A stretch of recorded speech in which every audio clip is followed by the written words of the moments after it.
മാത്രമല്ല കേരളത്തിന് പുറത്തുള്ള വിവിധ സ്ഥലങ്ങളിൽ നടക്കുന്ന സമസ്ത കേരള ഇസ്ലാമത വിദ്യാഭ്യാസ ബോർഡിൻ്റെ അംഗീകാരമുള്ള മദ്രസകളൊക്കെ പഠനാരംഭം കുറിക്കുന്ന സമയമാണ്. നല്ല കാര്യങ്ങളുടെ തുടക്കം നല്ല പശ്ചാത്തലത്തിലും സാഹചര്യങ്ങളിലും ചുറ്റുപാടുകളിലുമൊക്കെയാണ്. അപ്പോൾ നമ്മുടെ വളർന്നു വരുന്ന കുരുന്നു മക്കൾക്ക് അള്ളാഹുവിൻ്റെ ദീനിൻ്റെ ജീവനായ ഇൽമിൻ്റെ ശുഭകരമായൊരു തുടക്കം ഉദ്ദേശിച്ചുകൊണ്ടാണ് ഇങ്ങനെ ഒരു പരിപാടി ജമിയത്തുൽ മുഅല്ലിമീൻ വർഷങ്ങളായി നടത്താൻ തുടങ്ങിയത്. മിഹ്റജാനുൽ ബിദായ, തുടക്കത്തിൻ്റെ ഉത്സവം, ആഘോഷം എന്നൊക്കെയാണ് എൻ്റെ ഉദ്ദേശാർത്ഥം.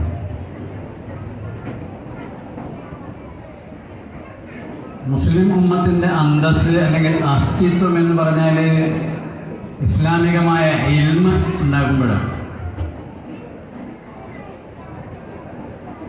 ഇൽമില്ലാതെ വലിയ പേര്, ഇസ്ലാമിൻ്റെ പേരുണ്ടായി, കുറേ നീളമുള്ള പേരുണ്ടായി, ഇതുകൊണ്ടൊന്നും ഒരു കാര്യമില്ല.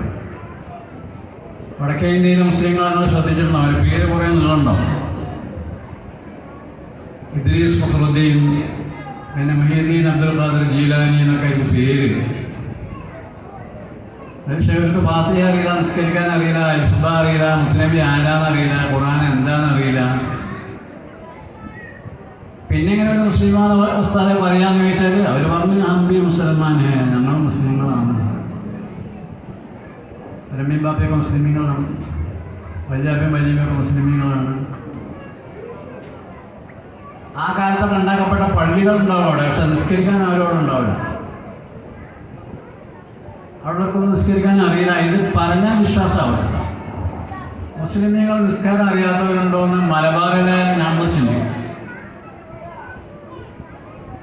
അൽഫബാവും ഫാത്തിഹയും നിസ്കരിക്കാനോ അറിയാത്ത 10 ആളോ 100 ആളോ 1000 ആളോ 10,000 ആളോ 1,00,000 ആളോ കോടി ആളോ അല്ല, പർവ്വതീകരിച്ച് പറയില്ല. 20 കോടിയിലധികം മുസ്ലിങ്ങൾ, 25 കോടി മുസ്ലിങ്ങളുണ്ട് ഇന്ത്യയിൽ.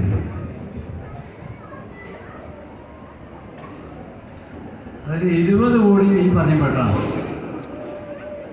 നമുക്ക് സങ്കല്പിക്കാൻ കഴിയില്ല. കാരണം നമ്മുടെ പേരക്കുട്ടികൾ വരെ ഫാത്തിഹ കാണാതെ തോന്നുന്നു, അല്ലാത്ത സൂറത്തുകൾ ഓതുന്നു, തബാറക്ക് ഓതുന്നു, യാസീൻ ഓതുന്നു. നമുക്ക് ഉൾക്കൊള്ളാൻ കഴിയില്ല.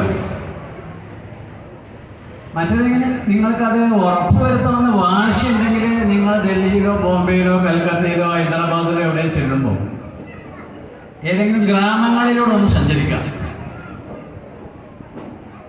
ഗ്രാമങ്ങളിലൂടെ സഞ്ചരിക്കാം. ടൗണിൽ മനസ്സിലാവില്ല. അവിടെ പഴയ പള്ളി ഉണ്ടാവും. പള്ളീൻ്റെ ഉള്ളിൽ കയറി നോക്കിയാൽ ഒരു കീറിയ പുല്ലോ പടംപൂലോ അവിടെ ഉണ്ടാവില്ല.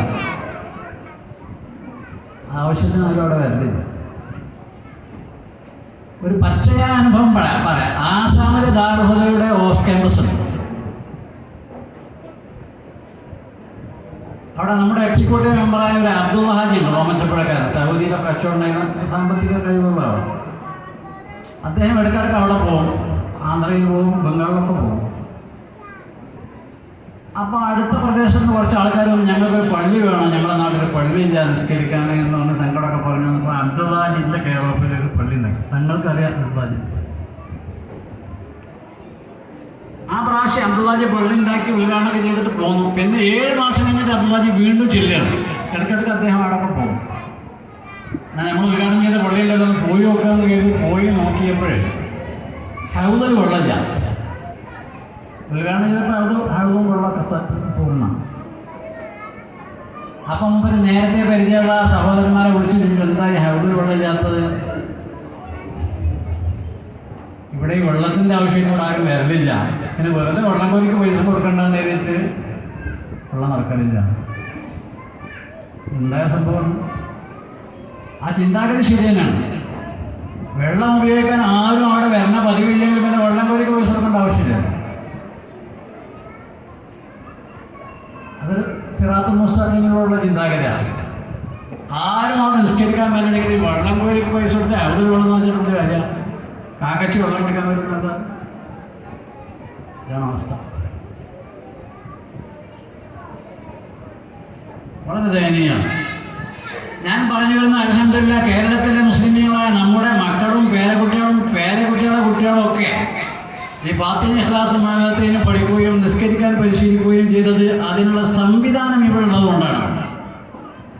അത് ഉണർത്താനാണ് ഞാൻ പറയുന്നത്, എന്നല്ലാതെ നമ്മുടെ വായിലെ വെള്ളിക്കരണ്ടിയായിട്ട് ജനിക്കുന്നത് കൊണ്ടല്ല. അള്ളാഹിന്റെ ദീനം അള്ളാഹിന്റെ സംവിധാനം അങ്ങനെയാണ്. പണിയെടുക്കേണ്ട ആൾക്കാർ നമ്മളാണ്. കുട്ടികൾക്ക് മതവിദ്യാഭ്യാസം ലഭിക്കണമെങ്കിൽ ആവശ്യമായ ജോലി ചെയ്യേണ്ടത് നമ്മളാണ്. നമ്മളെ പൂർവികന്മാരെ ചെയ്തു, പഠിപ്പിച്ചു, പരിശീലിപ്പിച്ചു, അതിനുള്ള ശക്തമായ പാഠം നമുക്ക് നൽകി. മക്കളെ, നിങ്ങളും നിങ്ങളെ മക്കളെയും പേരക്കുട്ടികളെയും പഠിപ്പിക്കാൻ ഇങ്ങനെയുള്ള സംവിധാനം ചെയ്യണം, ഉണ്ടാക്കണം എന്നൊരു കർശനമായി പഠിപ്പിച്ചു. അതുകൊണ്ട് അതീവ ദാരിദ്ര്യത്തിൻ്റെ നാടുകളിൽ പോലും നമ്മുടെ നാടുകളിൽ മദ്രസകൾ നടന്നു വന്നു. സമസ്ത കേരള ഇസ്ലാം മത വിദ്യാഭ്യാസ ബോർഡ് അംഗീകരിച്ച അവസാനത്തെ മദ്രസയുടെ അംഗീകാര നമ്പർ 10762